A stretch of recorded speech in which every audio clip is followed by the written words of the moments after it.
Welcome to episode 17 of Fizz Free, and we're calling this one FOPO. And you might think to yourself, what on earth does that stand for? Fear of people's opinions, linking in with the FOMO, fear of missing out.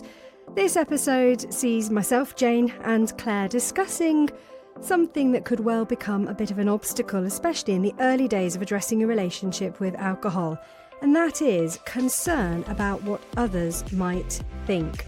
Perhaps channeling some shame about your drinking behaviour, concerns about your reputation. What will people think if and when it becomes public knowledge that perhaps you've been drinking as heavily as you have? How will that impact your image? And why is any of this important? And how can you take steps to begin to move through that and address that kind of concern that perhaps keeps this problem hidden and carried around like a big guilty secret? It ties in with episodes we've done before, such as telling people, but enjoy. This one is fear of people's opinions, then. It's episode 17 of Fizz Free. Thanks for listening. Hello, I'm Jane, here tonight with Claire, and we're going to be talking about a topic that I'm nicknaming, Claire, FOPO, F-O-P-O, fear of people's opinions. Worrying what other people might think of you. And I wanted to do an episode on this one tonight in relation to tackling a journey with alcohol and worrying what people might think about your level of drinking. Because I know, Claire, this is something that played on my mind heavily through a lot of my drinking career. I'm now nearly sober 2 years, and to be honest with you, it is still a topic I'm a little sensitive about. I'm still a little cautious about how to answer questions, for example, on why I'm not drinking. I'm becoming stronger and more confident in my decision because I know it's absolutely the right decision for me. But for a very long time, I was held back by the fear of anybody finding out about the sheer volume that I was drinking. I was so ashamed and so desperately sort of frightened and trapped and worried. I couldn't bear the thought of anybody else finding out my dirty little secret, how much I was putting away pretty much every single night. And I really think, Claire, on reflection, now looking back in hindsight, I do think that was actually a contributing factor in keeping me stuck a little bit in that drinking cycle. And I think this links quite nicely to the last episode you did with Ruth about habits and expectations, what you expect of yourselves and what other people expect of you. And I think it does weigh quite heavily in our minds, doesn't it? It's an evolutionary thing where we're designed to care about survival and fitting in with the tribe, and you know, we do care what other people think on some level, would you say? Actually, when you're talking about that, it really relates back to thinking of your story and when you were growing up, you know, with the military kind of background and that expectation of fitting in with how much everybody else can drink. There's that level of expectation as well, isn't it? So that could be an influence. Yeah, growing up it was a very laddish culture. It was very much a military thing. How much can you drink? How much can you put away? And it was very lauded and applauded if you did that. And so, you know, and having a good fun nights out and proving yourself. So I think I've always had that factor in my mindset when it comes to alcohol. And then when you become a parent, it's like, actually, you're not meant to do that and you're meant to switch that button. How does that work? It doesn't work. It jars completely. It's a complete opposite. But by that point, you're knee deep in it and it's really hard to come back out of it. And before you know it, you're jumping on the whole, you know, mummy culture, the parenting train of unwind, you deserve a drink, and your parenting requires alcohol. And then you're even more stuck. And I just know that I knew I had a problem, and I knew for some time. But the idea, I couldn't even openly admit that to my husband. I wouldn't find it easy to discuss that even to him. So the idea, Claire, of other family, then friends, then colleagues, then the wider community ever knowing how much I was drinking was horrifying to me. And I don't know if I can express quite how awful and how really frightening that was. Now, I do live in a really small community and I have a fairly high profile job, so I do think as well that contributed to it. And it's not that I'm a showy kind of person, that's the thing, Claire. I don't go around trying to impress people with the latest phone or a really shiny high-tech car. In fact, I'm the opposite. My phone is dying, my car is battered and scratched, so it's not image in that respect. This subject has just kept coming back to me, thinking, why did it keep me stuck for so long? And I just thought perhaps we could unravel that a little bit, as it does tag on quite nicely to what you were talking about before in the previous episode about sort of expectations. And I think this is a really relevant episode, Claire, to anybody that is challenging their relationship with alcohol, who thinks, I don't like my relationship with it, I want to cut down, I'm not quite sure how to go about it, and I certainly don't want anyone to think that I've got a problem. Now, the first thing, and I think we've established this on several different episodes, is that, that's the current society conception, isn't it? That, if you're stuck drinking, it's your fault. It's not because it's an addictive subject. You've gone and got yourself stuck, and therefore there is some level of blame and shame, and that exists out there, which just adds to it massively. And that sort of kept me stuck, that general perception of, I've got a problem, the problem is me, I am a failure, I am weak, and I'm someone that just can't not bring a drink to my mouth. And so on that level, I think in society we already perpetuate that myth that, you've got a problem, that the problem is with you. And we know that the problem is that it's an addictive substance, and people just get stuck. You can be the most intelligent person in the world and get completely and utterly stuck on an addictive substance, which, by the way, is backed up, isn't it? You look at the amount of celebrities who've turned their lives around. And I think one of the most high-profile ones is Robert Downey Jr., of course, the actor who is known for heavy alcohol and drug use back in the 90s and is now a highly celebrated and respected man in his field. There's Russell Brand, Demi Lovato, Elton John, and, Bradley Cooper. There's so many examples of people who have got stuck and turned it round and carried on to have highly successful careers and are pretty well respected despite their history. So again, that sort of is a factor that I wanted to sort of weave into this as well. Like, talking about how that's affected you, I think the first thing to say is, obviously Ruth got sober first, then me, and then you. And I remember Ruth saying to me, Jane's done a few stints of sobriety, and I don't want to say too much. It's her journey, and I think she felt like she was breaking your sort of trust, really, in saying to me. But obviously, my reaction to that is brilliant, absolutely brilliant. We're celebrating alongside you, really. But I actually, when she was saying that to me, didn't know that alcohol was affecting you. Yeah. Obviously we, a couple of times a year we'll celebrate, New Year together, or, birthday celebration or whatever it is together. And never once would I have thought that alcohol was affecting your life. Yeah. So I think that kind of screams at me, you probably did hide it a little bit, really, I suppose. You've said before that you would probably the opposite kind of drinker to me. I would, shamefully, there's been a couple of, more than a couple of occasions where I would drink, 4 o'clock after picking my daughter up from school. You were very different to that, weren't you, in the fact that you would drink a lot later at night, which again shows that you don't want the kids to see. You can kind of like be in the kitchen doing some packed lunches or whatever it is.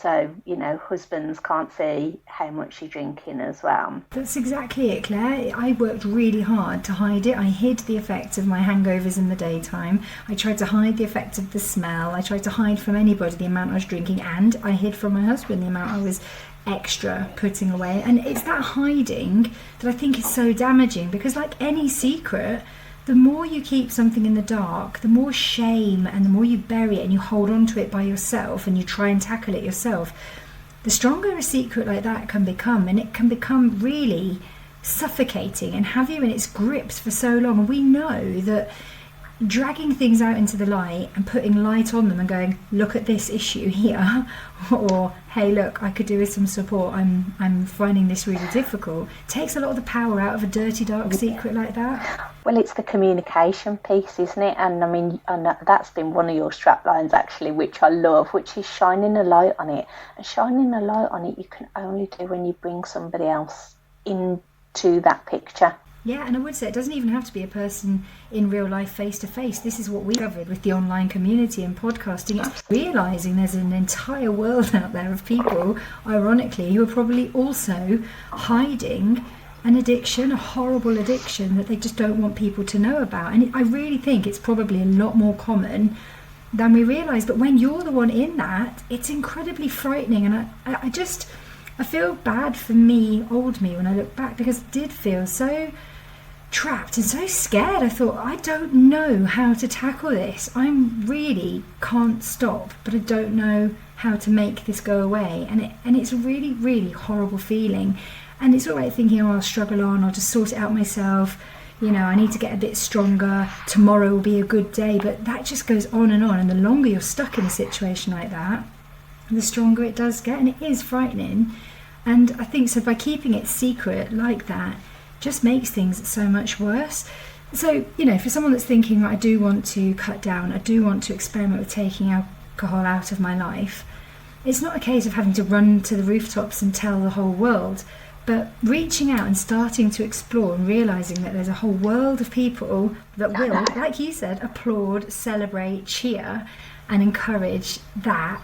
It's like a dazzling bright light. It makes everything feel, oh my gosh, this is okay. Maybe I can eke into that little world. Maybe I can do this. I think at that time, like knowing that you were putting these bouts of sobriety together, I would have liked to have just even texted you and gone, well, you know, that's amazing. We now know, don't we, that every sober day is amazing. But I think that screams, doesn't it, that Ruth had sort of told me in confidence, and only in like the very positivist of ways, you know what I mean? Because we've both been there. We've both been you know, at some point, and you know, you just so, you know, you're watching somebody at the starting line really, really egging them on and really, really wanting to support them and applaud them, that they're even trying it is just the most amazing thing. And the other thing that I wanted to touch on when you were talking then was, yeah, when you're reaching out and it might not be your best friend and it might not be your husband. And what I didn't realise until sort of Ruth opened me up to this world, I thought you were either okay with alcohol or you were at AA. Yeah. That was my black and white, very limited education of alcohol, really, was you either fit into those two camps. And I didn't feel, well, I definitely fit into the camp of getting to be a problem, but I didn't feel like I fit in the camp, and I don't think it would have been for me anyway, going to AA. But then when this, like, it was almost like, if you imagine opening like a door and like double doors and like this whole stage just screaming at you, like opening that door when I was listening to podcasts and listening to audio books and going online, and you're like, oh my God, there is like so many people in the same position and having the same thoughts and the same feelings as me is just huge. It's absolutely huge.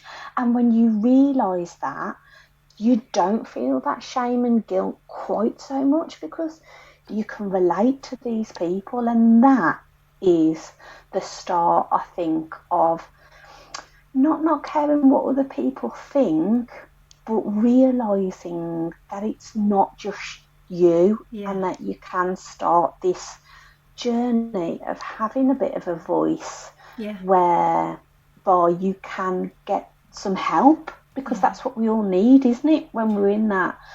As much as we don't want people to know and we're afraid of it and all of that, which, what are we afraid of? The fact that we've got addicted to something that was addictive.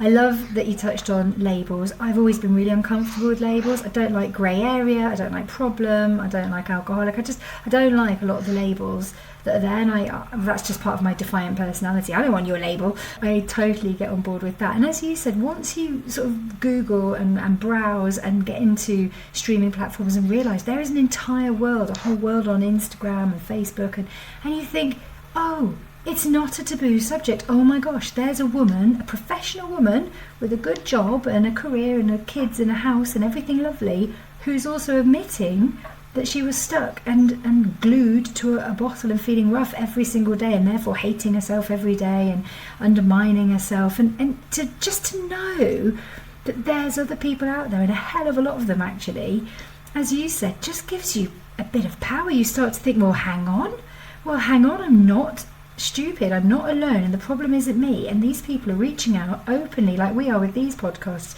freely talking about it to try and normalise the fact that it is a highly addictive substance and literally anybody can get addicted to it, and it's not your fault. I will always be passionate about that, but again, it comes into like dragging something into the light, doesn't it? And it just takes all the power out of it. If you're starting to think, well, hang on, this isn't a taboo topic, this does exist.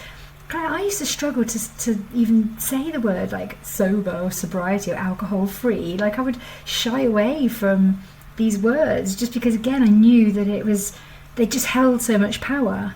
And as I said, I spent a long time cowering and hiding and trying to play down and present a great image and just to hide how much of an effect it was having on me. I remember actually you talking about, hearing that Ruth had gone sober. Your reaction to that was a little bit like, oh, it's a shame she can't have a drink. It's funny how your mindset changes there, isn't it? Yeah. But I think there is that kind of element there when you say sober. Well, you know me anyway, I don't say sober, I say totally capable. That's what it makes you. It really, really makes you capable. And when I started turning that on its head, I was thinking actually when you were introducing the podcast earlier, like how I've gone about it is probably quite different to you really, in terms of access to quite a lot of people that I can meet frequently or infrequently. So that's my job. And quite often it'll come up in conversation. Like today, actually, somebody said I was painting their nails and they said, oh, you've got a really steady hand. And I said, oh, well, I stopped drinking 3 years ago. I think it's something to do with that. And I put myself in that position because I could just say nothing, couldn't I? Yeah. But I promote the fact that I'm sober. And, you have the inevitable questions of what made you stop drinking? And my answer to that is I drank far too much for far too long. And I'm not ashamed of it. And the power in those words for me, and maybe there's a little bit of theatre to that. I am probably a little bit, I wouldn't want to say dramatic. I don't think that's the word. But, I like that little shock element. I like that fact that I can be open about that because that's the truth. That's the truth. And I'm not hiding away from that. The crux of the matter are I drank far too much for far too long. I like that shock factor. Did I do it at the start of my sobriety? No, I didn't. Yeah. And it says that I'm not hiding it away. It's not shameful for me anymore. I don't feel that shame and guilt. In obviously my line of work, 4 people now that have stopped drinking that I know, just because I've had that conversation and I've opened up that door. That person who could have been thinking like me, well, you either drink or you don't drink, or you're an alcoholic. Well, actually, no, you don't have to be rock bottom, lost everything, for you to be better off not drinking. And we know that now, but I think, the people that go along their life where they're in social situations whereby, yes, everybody drinks and there's that expectation, as we talk about, well, you're in a pub, so you drink. Well, it's New Year's Eve, so you drink. Who said we had to? Yeah. Yes, we did, but we've turned it on its head and gone, who says those are the expectations of me? I'm a big fan of Craig Beck, and he was saying, if he went out with a big group of men, even his sexuality would be questioned. Oh, you're turning gay or something, which is a really horrible thing to say, isn't it? Drinking. But in banter, in jest, let's be politically correct. I don't think anybody really thinks like that anymore, do they? But, you can see why that is the case, because there is that level of expectation that you are going to drink. So, when you are in those early days of sobriety and you're not as strong to say, I've drank far too much for far too long, and you don't know, this is the other thing at those early points, you are white knuckling it a little bit and you're living it day by day, and you don't know if it's going to be a complete lifestyle choice, because you don't know if you're going to get through the first 2 months, 6 months or whatever. It's hard to shout about it then. Do you know, two things you've said there tie in really nicely. If you remember at the start of this chat, I said FOPO, fear of people's opinions, right? And I looked at a couple of articles that said how to move past that, how to not let that hold you back in life. And a lot of them led to saying about building a sense of self and principles. So for you, saying, capable is almost like your mantra.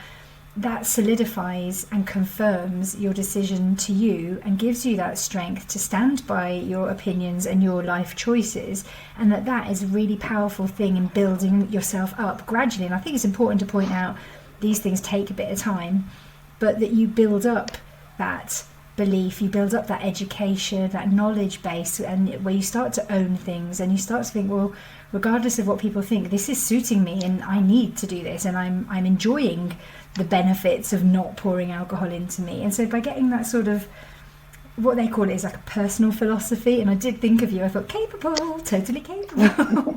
It really helps solidify that in you. And as you gradually start to learn and to reach out and to read and to listen and to build that knowledge base and that understanding that life without alcohol is perfectly fine and is not taboo and should be normalised, then that does give a little bit more strength in both telling people but also arming yourself about worrying against other people's opinions. And when you said that about being challenged for not drinking and other people's opinions, the other part I was thinking about was, it's almost like when people get treated for sort of phobias and you sort of say to them, or severe anxiety, and you say, okay, you're scared of spiders, what's the worst thing that's going to happen if you're in a room with a spider? If that spider touches your finger, what's the worst thing that's going to happen? Oh, I'll panic, I'll feel horrible, it's got hairs on its legs. Okay, that will happen, but then what? Well, I won't like it, my heart will be racing. Okay, so your heart will be racing, but then what? Like, what's the worst that's going to happen? They get you to sort of challenge these sort of fears, to sort of keep asking yourself, but what is the worst thing that will happen if people tease you? What if people say, are you not drinking because you're X, Y, and Z? Like, okay, sort of accept that and roll with it, because if you accept that people are going to have opinions anyway, and in the meantime, in the background, you've been slowly stockpiling and building up your own, knowledge and your own mantra and your self-beliefs, gradually you'll reach a point where that sort of balances out. And although it might be painful to think of other people's opinions, and I'm still a little sensitive to it, to be honest, I still don't want to. I'm probably not as open, for example, as you and Ruth in terms of instigating conversations. I think I want to be, and I hope that I will become more so and use my voice more as a platform to be able to say, hey, this is absolutely totally normal to remove alcohol from your life.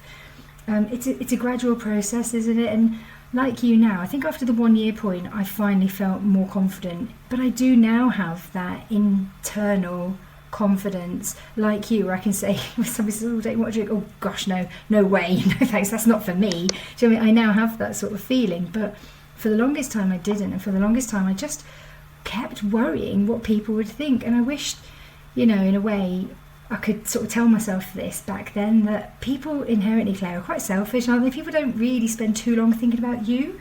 Like, today's news is tomorrow's chip paper, isn't it? Like, people are very wrapped up in their own lives and quite self-absorbed.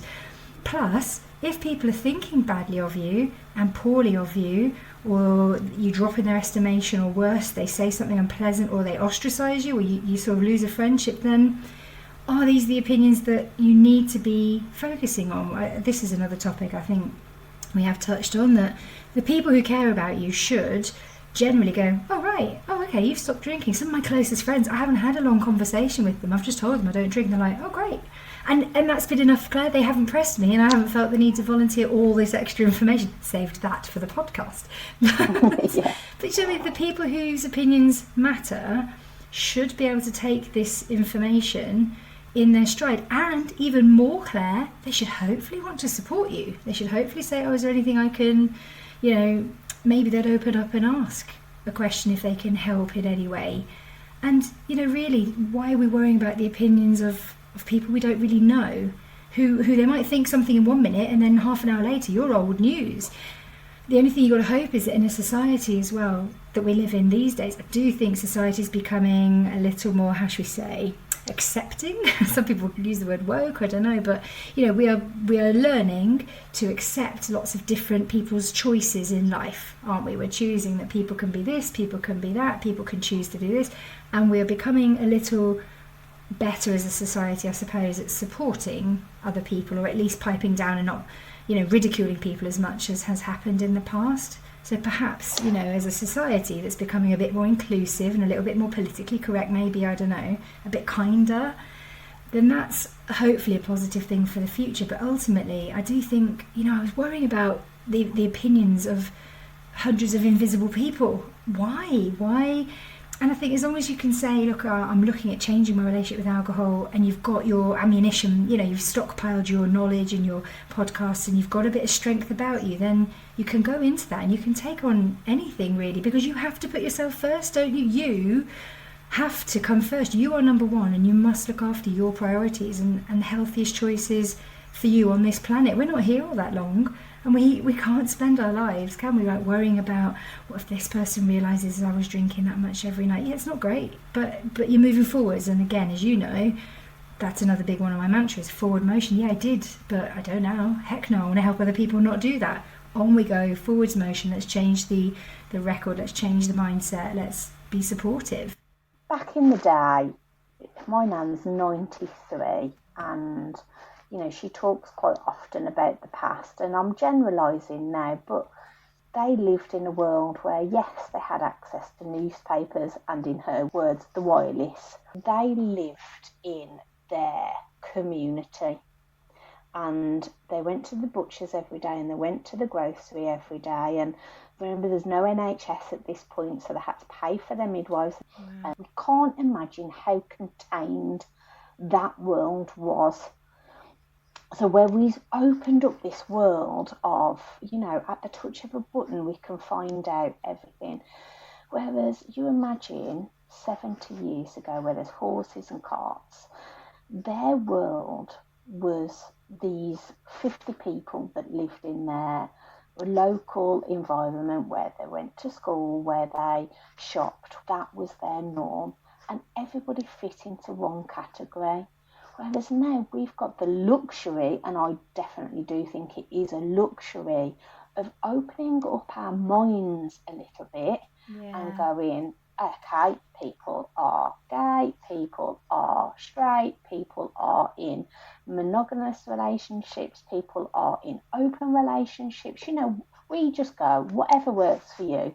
You know, whatever works for you is absolutely fine, isn't it? And that's the same with, do you want to be vegan? I mean, you know, I can look at that and go, I just couldn't do that. As some people could look at us and just go, I couldn't go alcohol free. That's absolutely fine, isn't it? As long as you're happy, you're healthy, doing the best that you can in your life, we are open to that now, aren't we? And I think that, just like you were saying earlier, us being sober to Mavis down the road makes absolutely no odds to her life, does it really? Like, we're shouting about it on here in hope that somebody that was in a very similar position to us gains a little bit out of the conversations that we're having, because we've got a little bit of experience in it. That's our hope, isn't it? That's why we're doing it. I was in a really fortunate position, actually, that a lot of the people that I spent my general time with, I used to think they drink. they do have a drink, but nowhere near to the extreme that I was drinking. So that's part of the illusion that Ruth talks about though all the time, isn't it? We made those illusions up for ourselves, that everybody else was doing it, and just turning it on its head. And you talking about like when we actually tell people, I don't genuinely think that they're as bothered as we think they are. And also, if we told them the absolute truth, as in sat them down, not that I think again that they'd be overly interested, but if you were to say, this is how it's impacting my life, so actually not doing it is a really, really, really good thing. Just having that fear and confronting that fear of people finding out is the first step. And I just, like I said, it really kept me paralysed for a long time, worrying about that.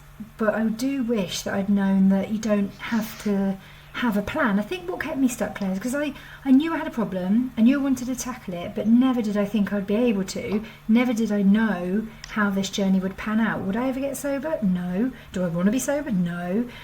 Where's this journey taking me? And if I can't answer that, how can I ask for support, let alone even mention or tell people or have it become public knowledge? And I just would wish I could go back and tell myself that you don't have to have it all figured out. You don't have to have a plan. You can go into it just gradually and steady, like a little ongoing project, just building yourself up and your own knowledge and your own thoughts and your own just listening and reading. And I mean, I worked it out eventually, but that's what I would want to share to other people, is that don't worry about telling people, but if you're worried about people's opinions, that's got to come second to just focusing on yourself and just having an idea that you're working on something, because it's self-development and self-growth, and ultimately down the line that is something that people respect. When you see somebody who's worked hard and changed things and advanced themselves and improved themselves in any way, that is admirable, that is inspirational. It's a wonderful thing, especially if it promotes healthy living and benefits to the rest of society. Like, these are good things. So I do think that people generally accept change when you can see that it's making that person happy, which again brings us back to the point you were mentioning, that you do have to sort of put yourself first and prioritise yourself. And if you know that your relationship with alcohol is unhealthy, if you know that deep down, you're not even prepared to say it out loud to yourself in the mirror, but in your head you're thinking, I know there's a problem here. First, it's not you that's the problem, and secondly, get reading, get researching, and start building that self-belief and that permission and that acceptance. And as we said, that mantra, start really building that, and to know that once that increases, you do have more power, you do have more confidence, it brings it into the light, and that fear of other people's opinions, that FOPO, diminishes a little bit. Ultimately, if push comes to shove, if I got hit by a bus, next week, Claire, would I really, really care what people had thought of me? Only my kids, only my husband, only the people who really matter to me, and these are the people that know the journey I'm on, don't question me loads on it, but just support me. My husband looks for alcohol-free versions of things for me. My kids recognise, alcohol is a dangerous substance. They're just aware of that. These are people who see and know and just love me for me and support me. And again, that's a really strong message that I want to get out there, that the people whose opinions matter should be the people that just love you regardless of this stuff that's come along and polluted you and hooked you. They love you, not drunk you, and you know what I mean? You're the important thing, and you have to prioritise yourself, and anyone that loves you or matters to you will be on board with that 100%. They should be. I've seen a massive change in a couple of my really close relationships, and I put that down to me being sober. I'm in a situation where we've got kids and we've spoke about our children before, but kids of varying ages between sort of 7 and 12 in our family, and we all have to rally round to look after them and all this, that and the other. And I'm entrusted with other people's children quite a lot, which I actually find really heartwarming, really. And I just think that they look at me now differently. The adults I feel like that I'm totally capable. Now I keep coming back to that today. But okay, Claire's looking after 4 kids today. She's capable of doing that. There's no question. There will be some kind of activity during the day, and there will be some, she will feed them at the right times, and she will do all of those things. And I just think there's been a couple of occasions where maybe a subject's come up that's a little bit, maybe just an opinion's needed. And actually, I think, God, would they have asked me my opinion before? I actually feel more... I feel like that person actually can trust and value, because I was probably a little bit different to you, Jane, in that I was a bit out and proud with my drinking and a bit bolshy with it, and a bit like, accept it, this is the way that I am, don't challenge me, I do drink, and that is me, and yes, if you see me on a Sunday afternoon, it will be with a glass of wine in hand, and that will be it. You know what I mean? Whereas, like, obviously now that is so far away from the truth. So if there is a get together, that's all organised. There's snacks, there's drinks, there's a bit of entertainment for the kids. I might have put a little bit of thought and effort into, okay, well, we are going to all get together, but what are we going to do? And make sure that the kids are entertained, make sure that the adults are entertained, and just generally host a whole lot better, And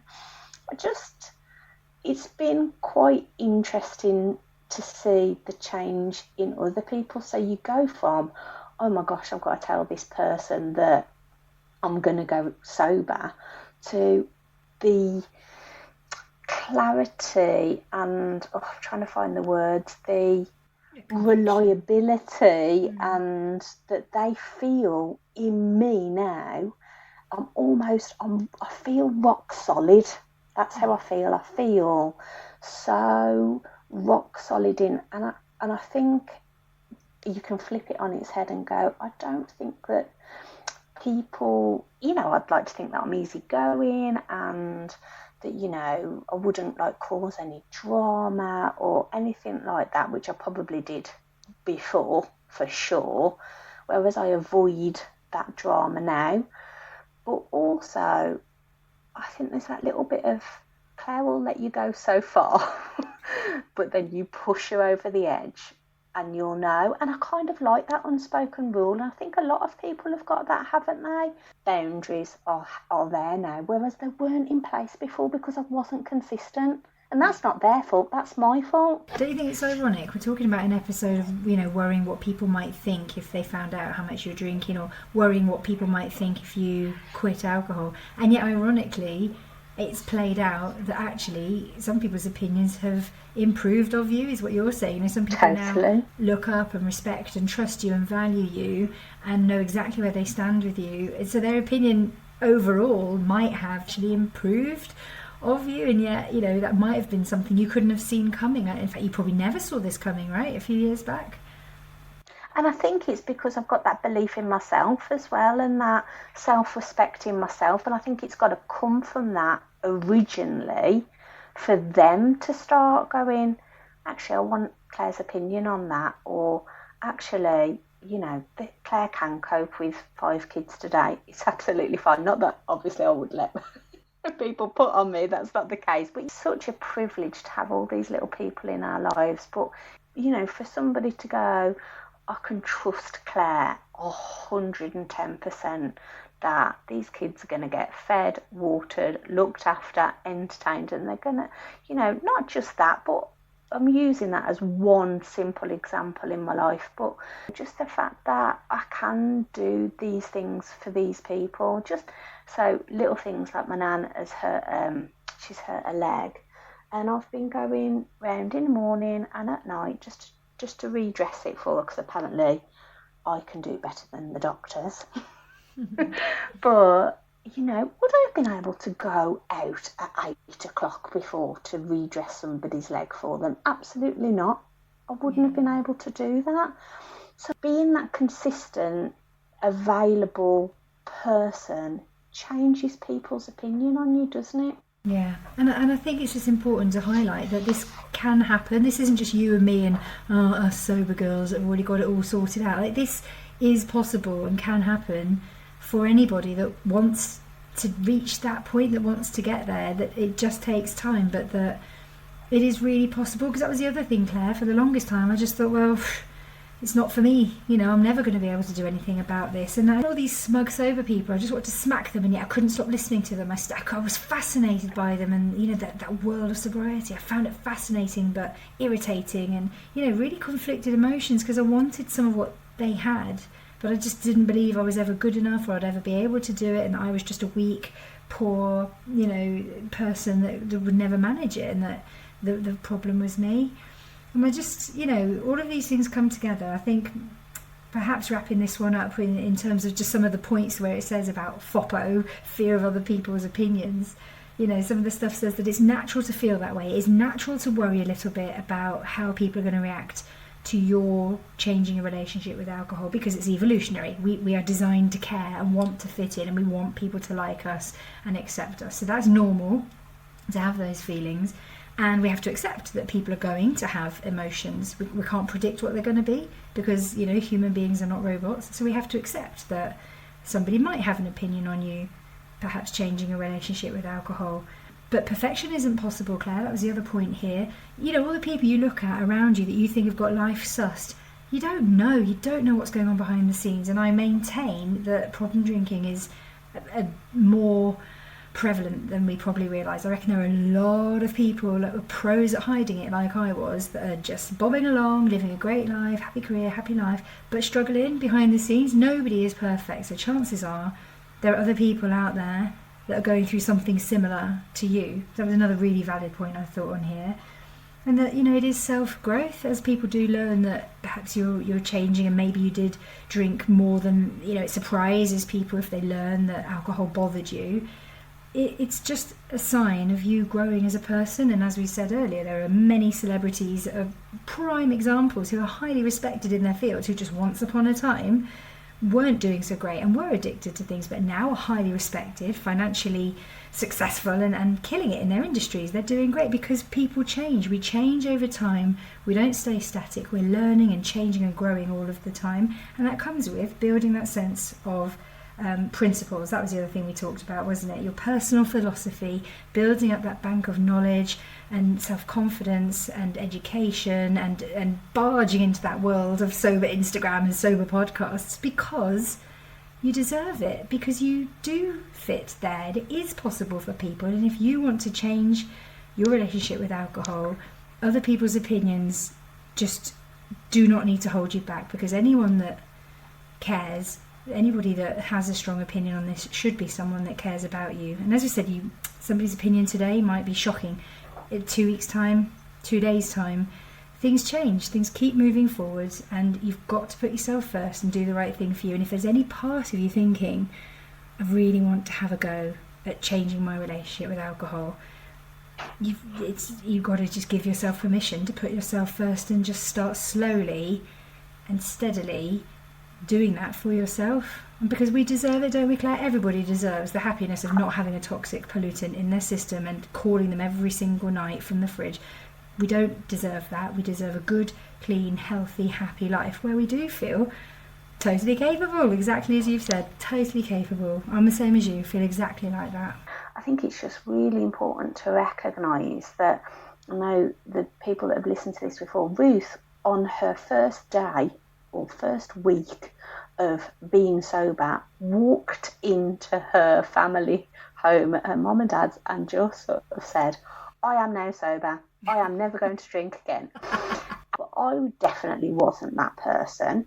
I think for anybody that's listening to this, you just got to go with your gut, haven't you? If you want to do a Ruth on it and shout it from the rooftops and have that, I think she did it for that accountability. I think that's what she did it for, and some people that might work for. Brilliant. But if you're doing a day at a time and see how you go, and I've got to get to grips with this before I announce it to the world, then that's absolutely fine as well. Thanks for listening to Fizz Free from your hosts Ruth, Claire and Jane. Find us online on Facebook, YouTube, on X and Instagram, as well as most major streaming platforms. If you'd like to get in touch with the show, the email is fizzfree0, the number 0, @gmail.com. Don't forget to rate us and to give us a like and a share to spread the word. Changing your relationship with alcohol. Less fizz, more free.